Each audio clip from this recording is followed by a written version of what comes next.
Rapaziada, tudo beleza com vocês? Pra quem não me conhece, eu sou o Bruno Bar e estou aqui começando mais um vídeo para o canal. Galera, no vídeo de hoje vamos falar sobre filmes. Isso mesmo, mas não é qualquer filme. Hoje nós vamos falar sobre um dos filmes mais queridinhos das pessoas que, assim como eu, são apaixonadas por carros. Hoje nós vamos falar sobre Velozes e Furiosos 3, Desafio em Tóquio. E eu vou aqui trazer pra vocês algumas curiosidades que eu acredito que muita gente não sabe sobre o filme. Então é isso, rapaziada, eu espero que vocês gostem do vídeo. Não esquece de deixar aquele like e já se inscrever aqui no canal, beleza? Então vamos lá. Velozes e Furiosos 3 foi o filme que menos arrecadou dinheiro de todos os filmes da franquia. Isso mesmo, ele arrecadou cerca de 10 vezes menos que o sétimo filme. Só pra vocês terem uma ideia, o terceiro filme arrecadou cerca de 158 milhões de dólares em todo o mundo. O sétimo filme ultrapassou a casa do 1,5 bilhão.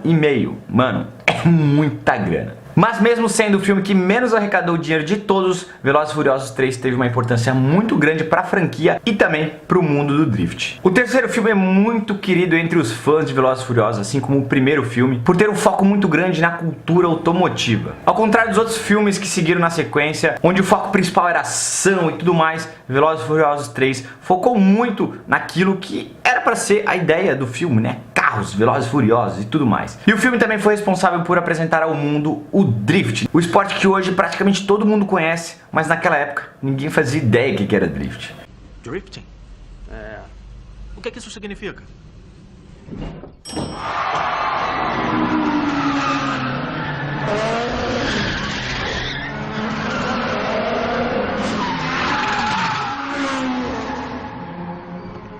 Ainda precisa traduzir? E ele foi responsável por trazer essa categoria do automobilismo para o mundo todo. A popularidade que o drift conseguiu com o filme foi tão grande que hoje sempre quando alguém pergunta o que é drift, eu sempre falo aquela coisa lá que o pessoal faz lá no Velozes e Furiosos, sabe? Andar de lado e tal. E todo mundo, né? A grande maioria das pessoas já se lembra, aquilo lá é drift, pô, bacana. Mas então é isso, vamos falar algumas curiosidades sobre este filme que é tão querido entre os amantes do automobilismo. Bem, como vocês sabem, o filme ele se passa no Japão e ele traz à tona pela primeira vez na franquia a categoria drift. Na verdade, o filme ele é totalmente focado no drift. E para fazer todas aquelas cenas malucas dos carros saindo de lado e tudo mais, eles tiveram que contratar, obviamente, dublês. Porém, eles tiveram uma dificuldade muito grande de contratar pilotos dublê para fazer este papel de piloto de drift. Isso porque a maioria dos pilotos, né, naquela época, não sabia fazer drift. Então eles tiveram que recorrer a 2 dublês que eram pilotos profissionais de drift. E aí eles abusaram na contratação, mano. Eles chamaram nada menos que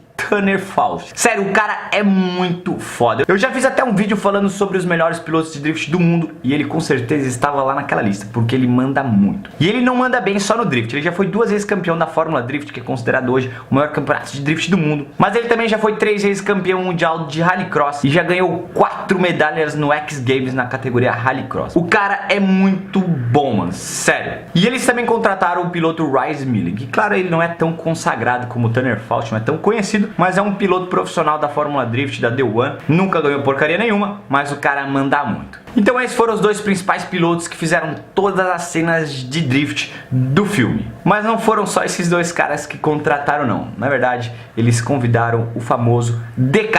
Mas isso eu vou falar no final do vídeo, tá?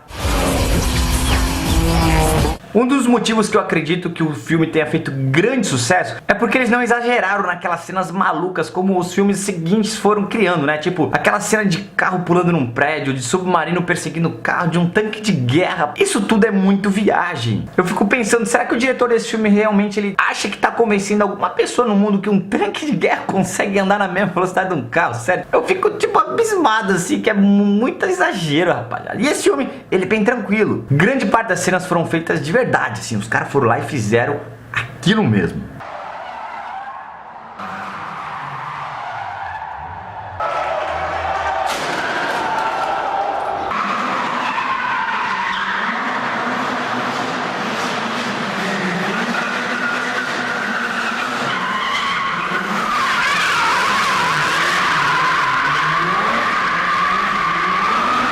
Obviamente que teve muito jogo de cena e tudo mais, porém a única parte do filme que as cenas são renderizadas assim de computação gráfica é aquela parte da montanha, tipo, ficou uma coisa bem horrível assim, bem caruda que aquilo lá é computador. Porém todas as outras cenas foram feitas por pilotos, inclusive aquela cena do carro subindo no estacionamento. Aquela com certeza é uma das cenas mais clássicas do filme e ela foi feita assim de verdade.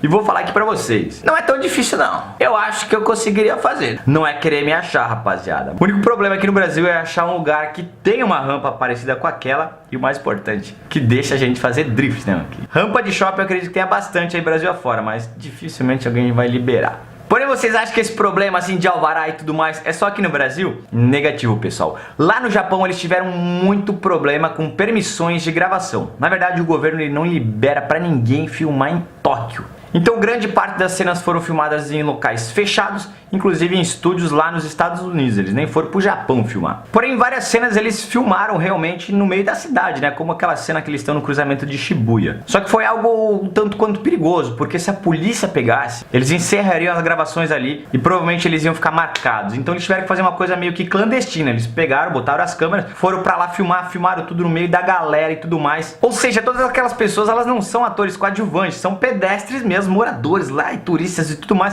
que estavam lá no momento e eles foram lá, filmaram e tudo certo, saiu no vídeo. E o risco era tão grande das filmagens serem canceladas e tudo mais que eles até tinham dublês para os diretores. Isso mesmo, tinham pessoas que estavam lá interpretando serem os diretores para caso a polícia viesse lá, eles iam botar a culpa, ó, aquele lá é o diretor, leva ele preso. Mas infelizmente nada aconteceu e o filme, como vocês sabem, foi ao ar. Bem, eu falei que a grande maioria das cenas eram verídicas, certo? Só que vocês devem imaginar que os diretores desse filme eles são muito exigentes, né? Não bastava fazer uma cena e tudo mais. Eles queriam que os pilotos repetissem até terem a cena perfeita. E para isso, obviamente, diversos carros foram usados, porque, mano, ninguém é perfeito e, obviamente, vários acidentes aconteceram durante as gravações. Para isso, eles montaram diversos carros clones. Eles fizeram várias réplicas do mesmo carro. Então, caso um carro quebrasse ou batesse, eles tinham vários outros carros facilmente ali para substituir. Porém, o mais engraçado é que nem todos esses carros eles eram de verdade. Muitos carros eles eram usados tipo de figurino ou até para sofrerem acidentes, né?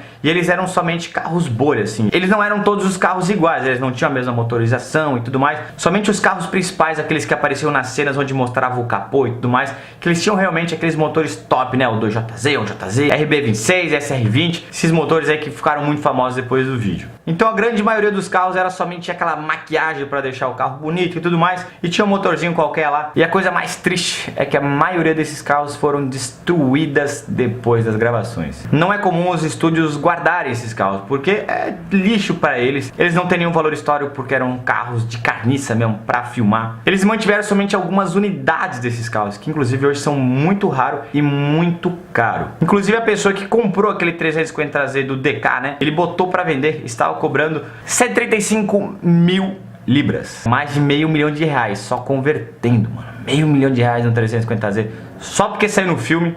Tem que ser muito fã de Velozes e Furiosos para pagar isso. Bem, agora uma curiosidade sobre o roteiro, sobre a história do filme. Como vocês sabem, o protagonista do filme não foi nem Paul Walker, nem Vin Diesel. Foi Sean, que era o Gaijin. Ele saiu lá dos Estados Unidos, foi pro Japão. E até então era um ator que não tinha aparecido na franquia do Velozes e Furiosos. Foi uma história totalmente diferente do primeiro e do segundo filme. Até então o filme não tinha nenhuma conexão com os fatos que aconteceram nesses filmes. Porém, a história era para ser outra. Uma das primeiras ideias do roteirista Chris Morgan era colocar Vin Diesel no papel de Sean. Mas ele não ia interpretar outra pessoa. Basicamente o Vin Diesel iria pro Japão aprender a fazer drift. E lá iria acontecer um assassinato, ele iria se envolver, ia ter que resolver um mistério, tudo mais, essa coisa toda de filme. Mas o grande engraçado é que Vin Diesel iria aprender a fazer drift. Quem diria?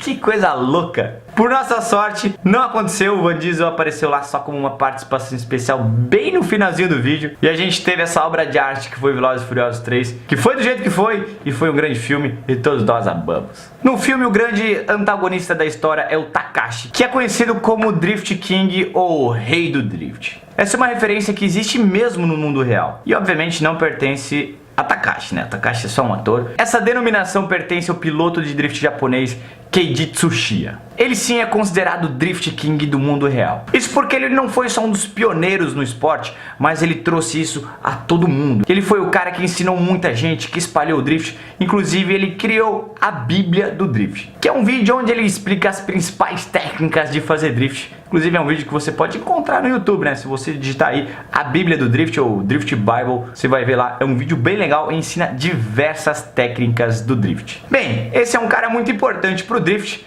e obviamente ele não poderia ser esquecido no filme Velozes e Furiosos. Então ele foi contratado para prestar uma assessoria sobre a performance dos pilotos de drift, né? Eles contrataram lá 2 dublês, 2 pilotos profissionais e também o Drift King para ver se os caras estavam mandando bem. Ele fez algumas cenas fazendo drift e tudo mais, porém a grande maioria das cenas de drift foi feita por esses 2 pilotos que eu comentei no vídeo. O mais engraçado é que ele aparece em algumas cenas, só que ele não tá fazendo drift. É muito bizarro e eu demorei bastante tempo pra saber disso. Vocês se lembram aqueles 2 pescadores que aparecem dando uma olhadinha no chão quando ele tá, né, aprendendo a fazer drift e eles tipo dão uma zoada com o cara? Pois é, um desses 2 pescadores é o Drift King de verdade. E sério, eu achei isso muito foda. Primeiro pelo reconhecimento, né, de chamar o cara e falar: mano, participa aqui, ajuda nós, tu é o cara, tu entende o negócio. E não só isso, eles homenagearam o cara fazendo com que ele aparecesse como pescador, né, beleza. Não faria sentido que ele aparecesse dirigindo, até porque ele não é ator e tudo mais, mas essa referência eu acho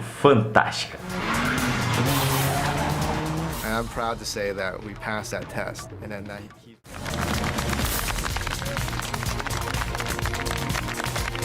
Então é isso, rapaziada, essas foram algumas curiosidades que eu trouxe pra vocês sobre Velozes e Furiosos Desafio em Tóquio. Eu espero que vocês tenham gostado do vídeo. Então deixa aqui nos comentários se tem alguma curiosidade que vocês já sabiam ou se tudo isso foi novidade pra vocês. Então é isso, rapaziada, espero que vocês tenham gostado do vídeo. Se vocês gostaram, já sabe, deixa aquele like. Se vocês não são inscritos no canal, se inscreve aí e ativa as notificações pra não perder nenhum vídeo. Então é isso, eu sou o Bruno Bar, vou ficando por aqui. Fui!